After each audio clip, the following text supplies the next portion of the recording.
Aleti Maheshwar Reddy Nirmal Bharatiya Janata party నుంచి ఎమ్మెల్యేగా ఉన్నారు. అఫ్కోర్స్ ఆయన బీజేపీ శాసనసభ పక్ష నేతగా కూడా అసెంబ్లీలో వ్యవహరిస్తున్నారు. సో నిర్మల్ నియోజకవర్గంలో బీజేపీ నుంచి పోటీ చేసినటువంటి ఏలటి మహేశ్వర్ రెడ్డి ఘన విజయం సాధించారు. అసెంబ్లీ మొత్తం 55 రోజులు ఇక్కడ నడిస్తే ఆయన కేవలం 14 రోజులు మాత్రమే హాజరయ్యారు. అంటే ఒక 31 రోజులు ఆయన హాజరు కాలేదు. సో మరి దానికి కారణాలు ఏంటనేది కూడా చూడాలి. సో 14 రోజులు మాత్రమే ఆయన హాజరయ్యారు. చాలా తక్కువగానే ఆయన హాజరు రోజులు మనకు కనిపిస్తున్నాయి. ఇక నిర్మల్ నియోజకవర్గ ప్రజలు ఎటువంటి ప్లస్ పాయింట్స్ చెప్పారు బిగ్ టీవీ సర్వేలో మహేశ్వర్ రెడ్డి గురించి? ప్లస్ పాయింట్స్ చూద్దాం. ప్లస్ పాయింట్స్: జనాలకు ఎమ్మెల్యే అందుబాటులో ఉంటారు అనేది ఒక పేరుంది. నిధులు తెచ్చేందుకు చర్యలు, గ్రౌండ్లో యాక్టివ్గా ఉంటారు. సో ఆయన గతంలో కూడా ఇదే నియోజకవర్గం నుంచి ఎమ్మెల్యేగా 2009లో ఆయన చేశారు. అప్పుడు ప్రజారాజ్యం పార్టీ సమయంలో ఇక్కడ తెలంగాణలో కేవలం 2 మాత్రమే ఎమ్మెల్యేలు గెలిస్తే దాంట్లో ఒకరు ఏలేటి మహేశ్వర్ రెడ్డి. సో ఆయన జనాలకు అందుబాటులో ఉంటారనేటువంటి ప్లస్ పాయింట్ మనకు కనిపిస్తూ ఉంది. నెక్స్ట్, సీసీ రోడ్లు, డ్రైనేజీ నిర్మాణాలు జరగడం అనేది, తర్వాత క్యాడర్ నుంచి ఏలేటికి మంచి సపోర్ట్ ఉండడం అనేది కూడా ప్లస్ పాయింట్. తర్వాత కేంద్ర నిధులతో అమృత్ స్కీమ్, ఆయన భారతీయ జనతా పార్టీ శాసనసభ్యులుగా ఉన్నారు కాబట్టి, సో కేంద్ర ప్రభుత్వం బీజేపీ ఉంది కాబట్టి అక్కడి నుంచి నిధులు తీసుకొచ్చే ప్రయత్నంలో సక్సెస్ అవుతున్నారు అనేది. నెక్స్ట్, ఎస్టీబీల కోసం 10 కోట్లు సీవరేజ్ ట్రీట్మెంట్ ప్లాంట్ల కోసం డబ్బులు కేటాయించడం కావచ్చు. తర్వాత కేజీబీవి కస్తూర్బా గాంధీ విద్యాలయానికి సంబంధించినటువంటి దానికి కూడా శంకుస్థాపన చేయడం. తర్వాత బీరవల్లి రూట్లో బ్రిడ్జికి శంకుస్థాపన, ఎన్నో రోజులుగా అక్కడ జనం ఎదురు చూస్తున్నారు. సో దానికి శంకుస్థాపన చేయడం కూడా ప్లస్ పాయింట్గా కనిపిస్తుంది. నెక్స్ట్, బంగల్పేట గాంధీ చౌక్ కొత్త రోడ్డు నిర్మాణం జరగడం. తర్వాత భైంసా నిర్మల్ 4 లేన్ల రోడ్డుకు యత్నాలు చేస్తున్నారు. సో భైంసా నుంచి నిర్మల్ అనేది చాలా ప్రధానమైన రహదారి. దాదాపుగా 40 కిలోమీటర్ల పొడవు ఉండేటువంటి దారి. పొడవు మీన్స్ దూరం ఉంటుంది. సో దాన్ని కూడా 4 లైన్ల రోడ్లుగా మార్చేటువంటి యత్నాలు ప్లస్ పాయింట్స్గా కనిపిస్తున్నాయి. కేంద్ర రాష్ట్ర పథకాలు అందే విధంగా చొరవ చూపిస్తున్నారు. సో ప్లస్ పాయింట్స్ చూసాం. మైనస్ పాయింట్స్ ఏం చెప్పారు బిగ్ టీవీ సర్వేలో ఏలేటి మహేశ్వర్ రెడ్డి గురించి? మైనస్ పాయింట్స్ చూస్తున్నాం.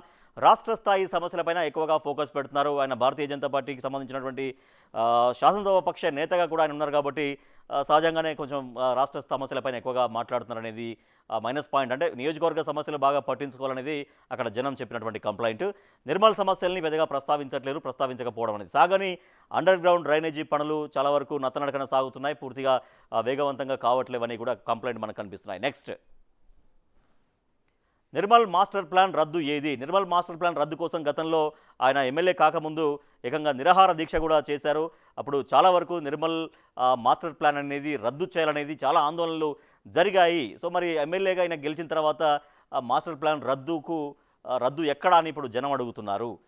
పురోగతి లేని సూపర్ స్పెషాలిటీ హాస్పిటల్, తర్వాత పురోగతి లేని ఆర్మూర్ ఆదిలాబాద్ రైల్వే లైన్. అయితే ఇటీవల ఆయన కేంద్ర మంత్రి అశ్విని వైష్ణవ్ను కూడా కలిశారు. బట్ అది ఇంకా వేగవంతం చేయాల్సినటువంటి అవసరం ఉంటుంది.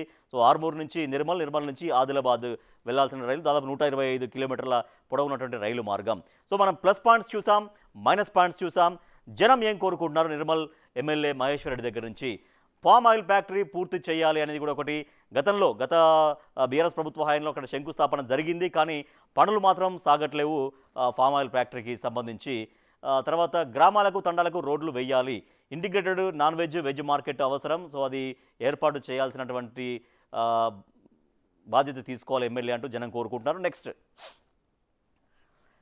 నిర్మల్లో భూగర్భ డ్రైనేజీ నిర్మించాలి, తర్వాత నిర్మల్ మాస్టర్ ప్లాన్ రద్దు చేయాలి. సో ఇందాక మనం మాట్లాడుకున్నట్టుగా నిర్మల్ మాస్టర్ ప్లాన్ అనేది గతంలో అనేక ఆందోళనలు చేశారు. ఆందోళనలో స్వయంగా అప్పుడు ఎమ్మెల్యేగా గెలవకంటే ముందు ఆయన ఏకంగా ఆమర నిరాహార దీక్ష కూడా చేశారు. చాలా పెద్ద ఉద్యమం జరిగింది, కానీ ఆ రద్దు అనేది ఇంకా అట్లాగే ఆగిపోయింది. రద్దు చేయాల్సినటువంటి అవసరం ఉందని జనం కోరుకుంటున్నారు. ఇంజనీరింగ్ కాలేజ్ ఒకటి కావాలని కూడా జనం కోరుకుంటూ ఉన్నారు. నెక్స్ట్,